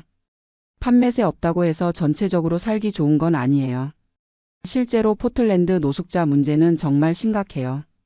2024년 통계를 보니까 미국 전체 노숙자가 77만 명이 넘는다고 하더라고요. 그 중에서도 서부 지역, 특히 포틀랜드 같은 곳이 제일 심하고요. 제가 왜 이런 실수를 했는지 곰곰 생각해 봤어요. 나이가 들면서 판단력이 흐려진 것도 있고, 인터넷 정보를 너무 맹신한 것도 있고, 무엇보다 현실을 제대로 알아보지 않고 결정한 게 가장 큰 문제였어요. 젊을 때는 실패해도 다시 시작할 수 있지만 70이 넘은 나이에는 한 번의 실수가 치명적일 수 있어요. 건강, 돈, 시간 모든 면에서 여유가 없거든요. 그래도 이 경험이 완전히 헛된 건 아니라고 생각해요. 제가 실수한 덕분에 다른 분들은 같은 실수를 안 하실 수 있으니까요. 그리고 한국의 소중함을 새삼 깨달았고요. 요즘 포틀랜드 관련 영상 보면서 웃겨요. 여전히 세금 천국 살기 좋은 도시라고 홍보하는 분들이 있더라고요. 정말 거기 가서 살아보기나 했는지 의심스러워요. 현실은 이래요. 판매세가 없는 대신 소득세가 높아요. 은퇴자들한테는 큰 상관없지만 다른 세금들이 만만치 않아요. 재산세는 한국보다 훨씬 높고 집 보험료도 비싸고. 결국 전체적으로 보면 세금 부담이 크게 줄어들지 않아요. 게다가 생활비도 만만치 않아요. 한인 식품 사려면 한국보다 2배는 비싸고 병원비는 상상도 못할 정도로 비싸요. 메디케어가 있다고 해도 본인 부담이 상당하거든요. 무엇보다 정신 건강에 미치는 영향이 커요. 매일 불안감 속에서 살아야 하는 스트레스. 집사람처럼 예민한 분들은 정말 견디기 힘들어해요. 돈 몇 푼 아끼려다가 건강 잃으면 무슨 소용이에요. 저는 이제 완전히 정착했어요. 한국이 최고라는 생각밖에 안 들어요. 의료보험 하나만 봐도 세계 최고 수준이에요. MRI 찍어도 10만 원, 수술해도 본인 부담이 얼마 안 돼요. 미국에서는 상상도 못할 일이죠. 치안도 비교가 안 돼요. 밤에 혼자 걸어 다녀도 안전하고 지하철 타도 안전하고. 포틀랜드에서는 대중교통 이용하기가 무서웠거든요. 이상한 사람들이 너무 많아서요. 음식도 한국이 최고예요. 김치찌개, 된장찌개 먹고 싶으면 언제든 먹을 수 있고 반찬도 다양하고 밥도 맛있고. 미국에서는 한식당 가서 김치찌개 하나 먹으려면 $20씩 내야 해요. 지금 생각해보면 제가 왜 그런 결정을 했는지 이해가 안 가요. 한국에서 충분히 행복하게 살고 있었는데 괜히 욕심 부려서 고생만 했네요. 요즘 비슷한 고민하시는 분들 만나면 꼭 말씀드려요. 해외 이주는 정말 신중하게 결정하세요. 특히 우리 나이에는 더더욱 조심해야 해요. 인터넷 정보만 믿지 말고 실제로 그곳에서 살아본 사람들 만나서 현실적인 얘기 들어보세요. 그리고 한 가지 더 말씀드리고 싶은 건 가족 의견을 무시하지 마세요. 저도 집사람과 아들 말을 들었으면 이런 고생 안 했을 텐데 혼자 고집 부리다가 다들 고생시켰어요. 나이 들어서는 안정이 최고예요. 모험이나 도전보다는 편안하고 안전한 게 우선이에요. 젊을 때는 몰랐는데 이제는 확실히 알겠어요. 한국이 이렇게 살기 좋은 나라인 줄 몰랐어요. 세계 어디 가서도 이만한 나라 찾기 힘들 거예요. 안전하고 편리하고 의료 시스템 좋고 음식도 맛있고 사람들도 착하고. 물론 세금이 좀 부담스럽긴 해요. 하지만 그 세금으로 이런 혜택들을 받는 거라면 충분히 낼 만한 가치가 있다고 생각해요. 세금 아끼려다가 더 큰 손해 보는 것보다는 훨씬 나으니까요. 지금 제가 사는 부산 아파트에서는 매일 아침 바다를 봐요. 파도 소리 들으면서 커피 마시고 신문 읽고. 이런 게 진짜 행복이구나 싶어요. 포틀랜드에서는 매일 스트레스 받으며 살았는데 지금은 정말 평온해요. 가끔 포틀랜드 생각이 나기도 해요. 집은 정말 컸거든요. 마당도 넓고 방도 많고. 하지만 집이 크다고 행복한 건 아니더라고요. 안전하고 편안한 작은 집이 불안한 큰 집보다 훨씬 나아요. 요즘에는 손주들이 자주 놀러 와요. 할아버지 미국 어땠어? 하고 물어보면 할아버지가 바보 같은 짓 했다고 솔직하게 말해줘요. 너희들은 나중에 이런 실수하지 말라고요. 젊은 분들한테도 말씀드리고 싶어요. 부모님이 이런 생각하시면 말려드리세요. 저희 세대는 인터넷 정보 판별하는 능력이 부족해요. 좋은 말만 들리면 쉽게 현혹되거든요. 특히 유튜브 이민 관련 채널들 조심하세요. 광고 수익 때문에 좋은 얘기만 하는 경우가 많아요. 진짜 현실은 전혀 다를 수 있거든요. 제가 이렇게 긴 얘기를 하는 이유는 같은 실수하시는 분들이 없었으면 해서예요. 1년 넘게 고생한 경험이 헛되지 않으려면 누군가에게는 도움이 되어야 한다고 생각해요. 마지막으로 한 말씀 더 드리면 나이 들어서는 현상 유지가 최고예요. 괜히 큰 변화 주려다가 더 힘들어질 수 있어요. 지금 있는 자리에서 만족하며 사는 게 진짜 지혜예요. 포틀랜드 무소득세에 현혹되지 마세요. 그 뒤에 숨어 있는 현실을 모르면 쟤처럼 고생하게 됩니다. 인터넷 정보만 믿지 말고 가족 의견 들으시고 신중하게 결정하시기 바랍니다. 한국이 정말 좋은 나라예요. 이제야 확실히 알겠어요. 여러분도 함부로 떠나려고 하지 마시고 지금 있는 곳에서 행복 찾으시기 바랍니다. 감사합니다. 안녕하세요. 저는 올해 67세 김정수라고 합니다. 지금 이 순간 호주 타스마니아의 작은 마을에서 이 이야기를 쓰고 있어요. 창 밖으로는 끝없이 펼쳐진 초록 들판이 보이고 저 멀리 산자락에는 하얀 구름이 걸려 있습니다. 아름다운 풍경이죠. 하지만 제가 오늘 들려드릴 이야기는 그저 아름답기만 한 건 아니에요. 이곳에 온 지 벌써 3년이 넘었습니다. 한국에서는 그럴듯한 은퇴 계획을 세웠었는데 막상 와보니 현실은 제가 생각했던 것과 많이 달랐어요. 요즘 한국에서 해외 이주나 은퇴 이민에 대한 이야기가 많이 나오는데 정말 솔직하게 말씀드리고 싶어서 이렇게 펜을 들었습니다. 제가 이런 선택을 하게 된 건 3년 전, 그러니까 64세 때였어요. 서울에서 중견 건설회사 부장으로 정년퇴직을 하고 나서 갑자기 앞이 막막해졌거든요. 퇴직금도 받고 연금도 나오긴 하는데 한국에서 노후를 보내기엔 뭔가 답답하다는 생각이 들었어요. 그때 우연히 텔레비전에서 호주 특집 프로그램을 봤는데 타스마니아라는 섬이 나오더라고요. 세계에서 가장 깨끗한 공기, 때 묻지 않은 자연, 여유로운 라이프 스타일이라고 하면서요. 그 순간 마음속 어딘가에서 뭔가가 꿈틀거리기 시작했어요. 아내한테 조심스럽게 얘기해봤죠. 여보, 우리 호주 가서 살아볼까? 처음엔 당연히 반대했어요. 우리 나이에 무슨 소리야. 자식들 다 한국에 있는데. 하지만 저도 모르게 그 생각에서 벗어날 수가 없었어요. 제가 왜 그런 생각을 했는지 이해하시려면 제 인생을 좀 들여다보셔야 할 것 같아요. 저는 1957년생으로 부산에서 태어났습니다. 아버지는 작은 철물점을 하셨고 어머니는 집에서 재봉틀로 옷을 만들어 파는 일을 하셨어요. 그리 넉넉하지 않은 살림이었지만 부모님은 교육만큼은 꼭 시키겠다고 하셨죠. 대학은 서울로 올라와서 건축공학과를 나왔어요. 80년대 초반이었는데 그때는 건설 붐이 일어나던 시기라 취업이 그리 어렵지 않았거든요. 30살에 아내를 만나 결혼하고 아들 둘을 낳아 기르면서 성실하게 살았습니다. 회사 생활은 나름 순탄했어요. 현장 경험도 쌓고 사무실에서도 일하면서 서서히 승진했죠. 부장까지 올라가는데 25년이 걸렸어요. 그 과정에서 야근도 수없이 하고 주말에도 현장 나가고 때로는 지방 발령을 받아 가족과 떨어져 살기도 했습니다. 아이들이 클 때는 정말 바빴어요. 큰아이 대학 입시 때는 제가 거의 집에 없었거든요. 회사에서 대형 프로젝트를 맡고 있어서 매일 새벽에 들어왔죠. 아내가 혼자서 다 감당해야 했어요. 지금 생각해보면 참 미안한 마음이 들어요. 그래도 그때는 목표가 분명했어요. 아이들 좋은 대학 보내고 내 집 마련하고 노후 준비를 차근차근 하자. 그런 생각으로 열심히 살았죠. 50대 중반쯤 되니까 슬슬 은퇴 준비를 해야 한다는 생각이 들었어요. 퇴직금하고 연금으로 계산해보니 아주 넉넉하지는 않지만 그럭저럭 살 수는 있을 것 같았거든요. 아파트 하나 있고 적금도 좀 있고. 하지만 막상 정년퇴직을 하고 나니 뭔가 허전했어요. 30년 넘게 다니던 회사를 나오는 날 동료들이 회식을 차려줬는데 집에 돌아와서 혼자 앉아 있으니까 갑자기 눈물이 나더라고요. 이제 뭘 하고 살지? 아내는 TV 보고 저는 신문 보고 가끔 동네 경로당에 나가보기도 하고 등산도 다녔지만 뭔가 삶의 활력이 없었어요.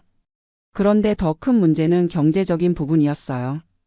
연금이 나오긴 하는데 월 180만 원 정도였거든요. 아파트 관리비, 공과금, 생활비, 의료비까지 생각하면 빠듯했어요. 특히 병원비가 부담스러웠죠. 저도 고혈압이 있고 아내도 당뇨가 있어서 병원을 정기적으로 다녀야 했거든요. 그러던 중에 우연히 만난 대학 동기가 이런 얘기를 해주더라고요. 정수야, 요즘 해외 이주하는 사람들 많더라. 물가도 한국보다 저렴하고 의료비도 부담 없고 특히 호주가 좋다던데. 처음엔 반신반의했어요. 우리 나이에 무슨 해외 이주냐고 생각했거든요. 하지만 그 친구가 준 자료를 보니까 생각이 좀 달라지더라고요. 호주는 영주권자나 시민권자에게 의료비를 거의 무료로 제공한다는 거예요. 나이가 들수록 의료비 부담이 커지는데 이건 정말 매력적으로 다가왔죠. 게다가 타스마니아는 물가도 상대적으로 저렴하고 환경도 좋다고 했어요. 그때부터 본격적으로 알아보기 시작했어요. 인터넷으로 자료도 찾아보고 이민 설명회도 참석해봤죠. 타스마니아 대학교에서 나이 제한 없이 수강할 수 있는 과정이 있다는 것도 알게 됐어요. 학생 비자로 먼저 가서 영주권을 신청할 수 있다는 얘기였죠. 아내를 설득하는 데는 6개월이 걸렸어요. 우리 나이에 무슨 영어야? 애들은 어떻게 하고? 계속 반대했거든요. 하지만 저는 점점 더 확신이 들었어요. 한국에서 이렇게 답답하게 사는 것보다는 새로운 환경에서 도전해보는 게 낫겠다는 생각이 들었거든요. 물론 두려움도 있었어요. 영어도 잘 못하고 낯선 나라에서 어떻게 살아갈지 막막했죠. 결정적인 계기는 아내가 건강검진에서 당뇨 합병증 초기 진단을 받은 거였어요. 의사가 앞으로 정기적으로 관리받아야 한다고 하는데 치료비가 만만치 않을 것 같더라고요. 그때 아내도 마음이 움직인 것 같아요. 그래, 한번 해보자. 안 되면 다시 돌아오면 되잖아. 그렇게 해서 2021년 초에 준비를 시작했어요. 학생 비자 신청부터 시작해서 영어 공부도 하고 집도 정리하고 아이들한테는 마지막에 얘기했어요. 반대할 게 뻔했거든요. 큰아들이 화를 많이 냈어요. 아버지, 어머니 정말 무책임하시네요. 우리 어떻게 해요? 나중에 편찮으시면 어떻게 하고요? 하지만 저희 결심은 바뀌지 않았어요. 오히려 아이들한테 부담 주기 싫어서 떠나는 거라고 설명했죠. 2021년 9월 드디어 타스마니아로 출발했습니다. 인천공항에서 호바트 공항까지는 시드니를 경유해서 15시간 정도 걸렸어요. 비행기에서 내려서 첫 번째로 느낀 건 공기의 차이였어요. 정말 맑고 깨끗하더라고요. 공항에서 시내까지 가는 길의 봄 풍경은 정말 인상적이었어요. 끝없이 펼쳐진 초원, 멀리 보이는 산들, 여기저기 풀을 뜯고 있는 양떼들. 마치 그림 같았죠. 하지만 막상 정착하려고 하니까 문제가 하나둘씩 드러났어요. 첫 번째 문제는 집 구하기였어요. 인터넷으로 미리 알아봤던 곳들을 직접 가보니까 생각보다 상태가 좋지 않았거든요. 특히 난방시설이 제대로 안 된 곳이 많았어요. 타스마니아는 남반구라서 우리가 간 9월은 막 겨울이 끝나가는 시기였는데 정말 춥더라고요. 결국 호바트에서 차로 30분 정도 떨어진 작은 마을에 집을 구했어요. 주 350달러, 한국 돈으로 35만 원 정도였죠. 한국에 비하면 저렴한 편이었지만 시설은 그리 좋지 않았어요. 오래된 목조 주택이라 곳곳에서 바람이 들어왔고 겨울철 난방비가 생각보다 많이 나왔어요. 두 번째 문제는 언어였어요. 한국에서 나름 영어 공부를 했다고 생각했는데 실제로 현지 사람들과 대화하려니까 정말 어렵더라고요. 특히 호주식 영어 발음은 처음에 정말 알아듣기 힘들었어요. 은행 업무를 보러 갔는데 직원이 뭐라고 하는지 반도 못 알아들었어요. 아내는 더 심했죠. 마트에서 장을 보는 것도 처음엔 힘들어했어요. 세 번째 문제는 의료 시스템이었어요. 분명히 의료비가 저렴하다고 했는데 막상 가보니까 시스템이 좀 복잡했어요. 일단 GP라고 하는 일반의를 먼저 만나야 하고 전문의를 만나려면 몇 주씩 기다려야 했어요. 한국처럼 큰 병원에 바로 가서 검사받고 결과 듣고 하는 게 아니더라고요. 아내가 당뇨 때문에 병원에 갔는데 약 처방받는 데만 2주가 걸렸어요. 물론 비용은 거의 안 들었지만 시간이 오래 걸리니까 답답했죠. 가장 힘든 건 외로움이었어요. 한국에 있을 때는 몰랐는데 사람과의 관계가 얼마나 중요한지 절실히 느꼈어요. 동네에 한국 사람이 거의 없었거든요. 호바트에 가끔 한국 식당이 있긴 했지만 거기까지 가려면 차로 30분은 가야 했어요. 아내는 적응이 더 힘들었어요. 한국에서는 그래도 동네 아는 사람들과 수다도 떨고 시장도 가고 했는데 여기서는 그런 게 없으니까 우울해하더라고요. 3개월쯤 지났을 때 아내가 우리 한국 돌아가자고 하더라고요. 여기서 뭘 하고 살아? 말도 안 통하고 아는 사람도 없고. 이게 무슨 삶이야? 저도 솔직히 마음이 흔들렸어요. 생각했던 것과 너무 달랐거든요. 한국에서 본 자료들은 다 좋은 얘기만 나와 있었는데 실제로는 어려운 점들이 많았어요. 하지만 그냥 포기하기는 아쉬웠어요. 한국에서 정리하고 온 것들도 있고 무엇보다 너무 성급하게 판단하는 것 같았거든요. 그래서 좀 더 적극적으로 현지 생활에 적응해 보기로 했어요. 먼저 타스마니아 대학교에서 하는 영어 과정에 등록했어요. 학생 비자로 온 거니까 공부는 해야 했거든요. 일주일에 3일 하루 4시간씩 영어 수업을 들었어요. 영어 수업에서 다른 나라에서 온 이민자들을 많이 만났어요. 중국에서 온 부부, 베트남에서 온 가족, 인도에서 온 젊은 부부도 있었고요. 다들 비슷한 어려움을 겪고 있더라고요. 그 중에서 특히 기억에 남는 건 중국에서 온 리 씨 부부였어요. 나이가 저희와 비슷했는데 중국에서 작은 사업을 하다가 은퇴 후에 호주로 온 거였어요. 리 씨가 저한테 이런 얘기를 해주더라고요. 김 씨, 처음 2년은 정말 힘들어요. 언어도 그렇고 문화도 다르고. 하지만 3년 정도 지나면 조금씩 적응돼요. 지금은 중국으로 돌아갈 생각 없어요. 그 말이 저한테 큰 힘이 됐어요. 혼자 겪는 어려움이 아니라는 걸 알게 됐거든요. 영어 실력도 조금씩 늘었어요. 물론 아직도 완벽하지는 않지만 기본적인 의사소통은 할 수 있게 됐죠. 아내도 ESL 수업에 참여해서 다른 이민자 아주머니들과 친해졌어요. 1년 정도 지나니까 생활 패턴이 잡혔어요. 아침에 일어나서 동네를 산책하고 오전에는 영어 공부하고 오후에는 집 주변을 정리하거나 독서를 했어요. 저녁에는 아내와 함께 현지 뉴스를 보면서 영어 공부도 하고요. 한국과 연락도 정기적으로 했어요.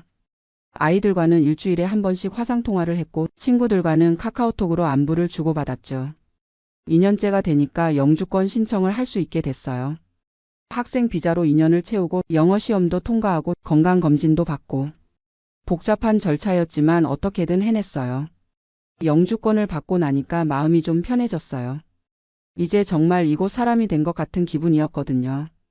의료 혜택도 본격적으로 받을 수 있게 됐고 향후 시민권 신청도 가능해졌죠. 하지만 여전히 어려운 점들이 있었어요. 가장 큰 문제는 사회적 관계였어요. 영어를 어느 정도 할 수 있게 됐다고 해도 깊이 있는 대화를 나누기는 여전히 어려웠거든요. 현지 사람들과 친구가 되기까지는 정말 오랜 시간이 걸리더라고요. 경제적인 부분도 생각보다 만만치 않았어요. 집세, 전기세, 가스비, 인터넷비, 자동차 보험료 등등. 한국에 비해 저렴하다고 했지만 실제로는 그렇지도 않았어요. 특히 겨울철 난방비가 정말 많이 나왔어요. 타스마니아는 생각보다 추워서 5월부터 9월까지는 난방을 해야 했거든요. 한 달에 전기세만 $200가 넘게 나올 때도 있었어요. 음식도 문제였어요. 한국 음식이 그리워서 호바트 한국 마트에 가곤 했는데 가격이 한국의 3배는 됐어요. 김치 한 포기가 $15, 라면 한 개가 $2였거든요. 결국 웬만한 건 직접 만들어 먹어야 했어요. 의료 시스템도 좋다고는 하지만 한국과는 많이 달랐어요. 응급 상황이 아닌 이상 전문의를 만나려면 몇 주씩 기다려야 했고 검사 결과도 오래 걸렸어요. 한국처럼 당일에 모든 검사를 다 받고 결과를 듣는 게 불가능했죠. 그리고 가장 힘든 건 아이들과의 거리감이었어요. 화상통화로 얼굴을 보고 이야기는 하지만 실제로 만나지 못하니까 점점 소원해지는 느낌이었어요. 특히 큰아들 아이, 그러니까 제 손자가 이제 말을 배우기 시작했는데 할아버지 목소리를 어색해 하더라고요. 그런 게 쌓이니까 아내가 다시 힘들어하기 시작했어요. 우리가 여기서 뭘 하고 사는 거야? 손자도 못 보고 친구도 없고. 이게 진짜 우리가 원했던 삶이야? 저도 가끔 그런 생각이 들어요. 한국에 있었다면 손자도 자주 보고 친구들과도 만나고 익숙한 환경에서 편안하게 살았을 텐데. 하지만 후회만 하는 건 아니에요. 여기서 얻은 것들도 분명히 있거든요. 우선 건강이 많이 좋아졌어요. 공기가 정말 맑아서 그런지 고혈압 약도 줄였고 아내 당뇨도 많이 안정됐어요. 매일 산책하고 스트레스도 줄어서 그런 것 같아요. 그리고 시간적 여유가 생겼어요. 한국에 있을 때는 항상 뭔가에 쫓기는 느낌이었는데 여기서는 정말 여유롭게 살 수 있어요. 아침에 일어나서 커피 한 잔 마시면서 바라보는 풍경만으로도 힐링이 돼요. 새로운 것들을 배우는 재미도 있어요. 영어 공부도 그렇고 현지 문화를 알아가는 것도 흥미로워요. 타스마니아에는 정말 독특한 동물들이 많거든요. 태즈메니안 데빌이나 원백 같은 동물들을 실제로 보는 건 신기한 경험이었어요. 무엇보다 마음의 평화를 얻었어요. 한국에 있을 때는 항상 미래에 대한 불안이 있었거든요. 의료비는 어떻게 할지, 나이 들어서는 어떻게 살지. 하지만 여기서는 그런 걱정이 많이 줄었어요. 지금 제 하루 일과를 말씀드리면 아침 7시에 일어나서 간단한 스트레칭을 하고 아내와 함께 산책을 나가요. 우리 동네는 정말 조용해서 새소리만 들리거든요. 오전에는 주로 영어 공부를 해요.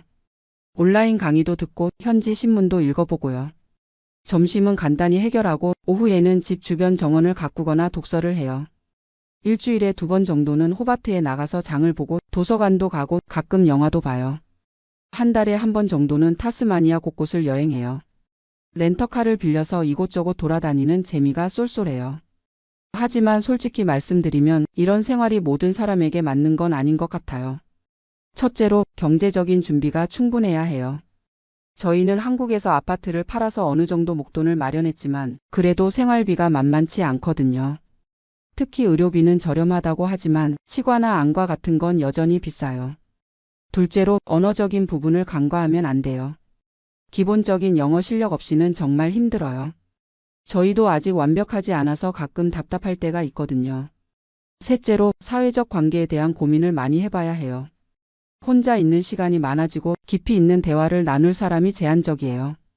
특히 나이가 들수록 새로운 친구를 만들기가 쉽지 않거든요.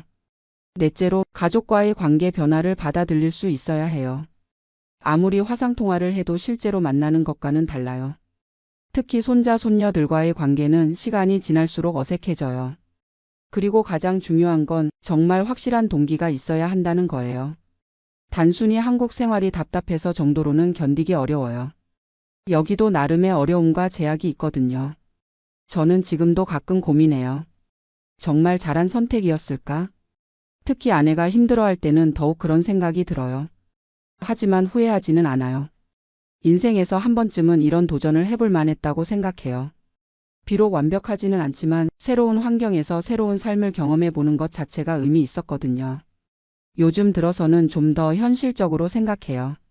아마 5년 정도 더 여기서 살아보고 그 이후에는 한국으로 돌아갈 수도 있을 것 같아요. 건강이 더 나빠지면 역시 자식들 곁에 있는 게 나을 테니까요. 하지만 지금 당장은 이곳에서의 삶에 만족하고 있어요. 매일 아침 창문을 열면 펼쳐지는 그 풍경, 깨끗한 공기, 여유로운 생활 리듬. 이런 것들은 한국에서는 경험하기 어려운 것들이거든요. 최근에는 작은 텃밭도 만들었어요. 상추, 깻잎, 토마토 같은 것들을 키우고 있는데 직접 기른 채소로 요리해 먹는 맛이 정말 좋아요. 아내도 이런 소소한 재미를 찾아가고 있어요. 그리고 조금씩이지만 현지 사람들과도 친해지고 있어요. 옆집 할머니는 가끔 직접 만든 잼을 갖다 주시고 우리도 김치를 담가서 나눠드려요. 언어는 아직 서툴지만 마음은 통하는 것 같아요. 한국 친구들과도 계속 연락하고 있어요. 화상통화로 함께 술도 마시고 서로 근황도 전해요. 물리적으로는 떨어져 있지만 마음의 거리는 그리 멀지 않다는 걸 느껴요. 가끔 한국 방문도 계획하고 있어요. 1년에 1번 정도는 가서 가족들도 만나고 친구들도 보고 싶거든요. 영주권이 있으니까 자유롭게 왔다 갔다 할 수 있어요. 지금 이 순간 저는 타스마니아 작은 마을의 저녁 노을을 바라보며 이 글을 쓰고 있어요. 하늘이 붉게 물들고 멀리서 양들이 우는 소리가 들려요. 이런 평화로운 순간들이 쌓여서 지금의 제 삶이 되었어요. 완벽하지는 않지만 나름의 의미가 있는 삶이라고 생각해요. 젊었을 때는 성공하기 위해, 가족을 위해 열심히 살았다면 이제는 저 자신을 위해 남은 인생을 의미 있게 보내기 위해 이런 선택을 한 거예요. 혹시 저와 비슷한 고민을 하고 계신 분들이 있다면 몇 가지 조언을 드리고 싶어요. 첫째, 충분한 준비를 하세요. 경제적 준비뿐만 아니라 정신적 준비도 중요해요. 이상만 가지고는 현실을 견디기 어려워요. 둘째, 가족들과 충분히 상의하세요. 혼자만의 결정이 아니라 가족 모두가 동의할 수 있어야 해요. 특히 배우자의 마음이 중요해요. 셋째, 단계적으로 접근해 보세요. 처음부터 영구 이주를 생각하지 말고 일정 기간 살아보면서 결정하는 것도 좋은 방법이에요. 넷째, 현지 네트워크를 만드는 것에 신경 쓰세요. 혼자서는 정말 힘들어요. 비슷한 처지의 사람들과 교류하는 것이 큰 도움이 됩니다. 마지막으로 완벽을 추구하지 마세요. 어떤 선택이든 장단점이 있어요. 중요한 건 그 선택에 대해 책임지고 최선을 다해 살아가는 거예요. 저는 아직도 배우고 있어요. 새로운 언어도, 새로운 문화도, 새로운 삶의 방식도. 67세에 새로운 도전을 한다는 게 쉽지는 않지만 그만큼 값진 경험이라고 생각해요. 가끔 한국에 있는 친구들이 부러워해요. 야, 정수야. 너 정말 용기 있다. 우리는 엄두도 못 내겠어. 하지만 저도 그 친구들이 부러울 때가 있어요. 손자, 손녀들과 함께 시간을 보내고 오랜 친구들과 만나서 추억을 나누는 모습들이요. 결국 어떤 삶이 더 좋다고 할 수는 없는 것 같아요. 각자가 추구하는 가치와 상황에 따라 다른 거죠. 저에게는 이곳에서의 삶이 새로운 의미를 주었어요. 물질적으로는 한국에서보다 풍요롭지 않을 수도 있지만 마음의 여유와 평화는 더 큰 것 같아요. 매일 아침 일어나면 감사한 마음이 들어요. 건강하게 하루를 시작할 수 있다는 것, 사랑하는 아내와 함께 있을 수 있다는 것, 아름다운 자연 속에서 살 수 있다는 것. 이런 소소한 것들이 행복이라는 걸 이제야 알게 됐어요. 물론 앞으로도 어려움은 있을 거예요. 나이가 들수록 건강 문제도 생기고 언어적 한계도 계속 느낄 테고 가족과의 거리감도 더 커질 수도 있어요. 하지만 그때 가서 다시 생각해 보면 되는 거 아닐까요? 인생이라는 게 모든 걸 미리 계획하고 사는 건 아니니까요. 지금은 이곳에서 주어진 하루하루를 충실히 살아가려고 해요. 아내와 함께 산책도 하고 작은 텃밭도 가꾸고 새로운 친구들도 만나고 그런 일상들이 쌓여서 제 인생의 새로운 장을 만들어가고 있어요. 혹시 이 글을 읽고 계신 분 중에 비슷한 고민을 하고 계신 분이 있다면 무엇보다 자신에게 정직하세요.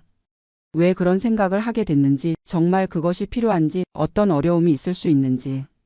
그리고 주변 사람들과도 충분히 이야기해 보세요. 혼자만의 판단으로는 놓치는 부분들이 많거든요. 저는 3년 전에 제 결정에 대해 복잡한 마음이에요. 후회는 없지만 아쉬운 부분들도 있고요. 하지만 그것도 인생의 일부라고 받아들이고 있어요. 나이 든다는 건 경험이 쌓인다는 거예요. 좋은 경험도 어려운 경험도 모두 소중한 자산이 되는 것 같아요. 이곳에서의 3년도 제게는 그런 자산이 됐어요. 앞으로 몇 년을 더 이곳에서 살지 아니면 한국으로 돌아갈지는 아직 모르겠어요.